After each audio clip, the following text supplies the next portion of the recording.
ഇന്നലെ ഒരൊറ്റ പകൽ കൊണ്ട് ഇന്ത്യയുടെ ഏറ്റവും സുന്ദരമായ ഭൂമി രക്തപ്പുഴയായി മാറി.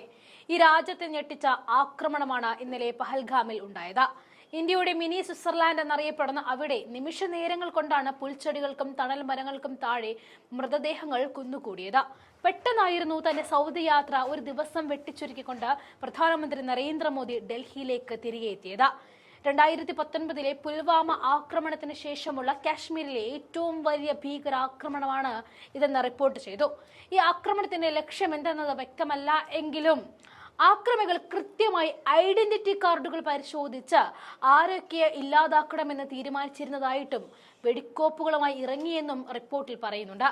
പലരെയും പേര് ചോദിച്ച് അവരുടെ പോയിന്റ് ബ്ലാക്കിലായിരുന്നു വെടിവെച്ചിട്ടത്. സൈനിക വേഷത്തിലെത്തിയ ഭീകരർ സഞ്ചാരികൾക്ക് നേരെ വെടിയുതിർക്കുകയായിരുന്നു. പുരുഷന്മാരെ തിരഞ്ഞു പിടിച്ചായിരുന്നു ആക്രമണം. പാക് ഭീകര സംഘടനയായ ലഷ്കർ എ തായിബാനുമായി ബന്ധമുള്ള ദ റെസിസ്റ്റന്റ് ഫ്രണ്ട് ഉത്തരവാദിത്തം ഏറ്റെടുത്തു കഴിഞ്ഞു.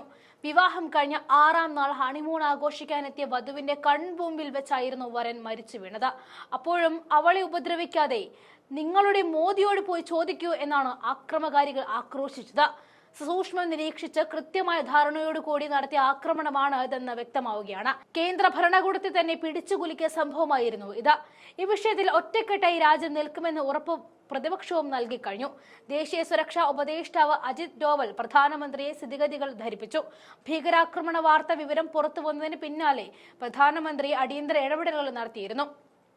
ആഭ്യന്തരമന്ത്രി അമിത്ഷാ ശ്രീനഗറിലാണ്. പാകിസ്ഥാനിൽ പരിശീലനം കിട്ടിയവരാണ് ആക്രമണം നടത്തിയത് എന്നാണ് വിലയിരുത്തൽ.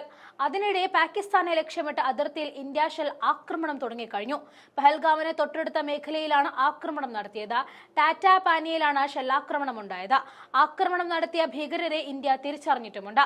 ജമ്മു കാശ്മീരിലെ പഹൽഗാമിൽ വിനോദസഞ്ചാരികൾക്ക് നേരെ ഭീകരർ നടത്തിയ വെടിവെപ്പിൽ മലയാളി ഉൾപ്പെടെ 28 പേരാണ് കൊല്ലപ്പെട്ടത്. നിലവിലെ സാഹചര്യത്തിൽ ഭീകരർക്ക് തിരിച്ചടി നൽകാൻ എല്ലാ പിന്തുണയും ലോകരാജ്യങ്ങളും ഇന്ത്യക്കും നൽകി. റഷ്യയും അമേരിക്കയും ഇസ്രയേലും പിന്തുണ അറിയിച്ചിട്ടുണ്ട്. തിരിച്ചടികളുടെ വിശദാംശങ്ങൾ പ്രധാനമന്ത്രിയുടെ നേതൃത്വത്തിൽ തീരുമാനിക്കും. കർണാടക, തമിഴ്നാട്, മഹാരാഷ്ട്ര, ഒഡീഷ തുടങ്ങിയ സംസ്ഥാനങ്ങളിൽ നിന്നുള്ളവരും UAE, നേപ്പാൾ സ്വദേശികളും കൊല്ലപ്പെട്ടു. 20 പേർക്ക് പരിക്കേറ്റു. രാഷ്ട്രപതി ഭരണത്തിൽ നിന്നും ആർട്ടിക്കിൾ 370 റദ്ദാക്കിയതിനു ശേഷമുള്ള ആദ്യ ഭീകരാക്രമണമാണിത്. ഇതിനെ ശക്തമായി തന്നെ രാജ്യം തിരിച്ചടിക്കുമെന്ന പ്രതീക്ഷയാണ് നമുക്കുള്ളത്.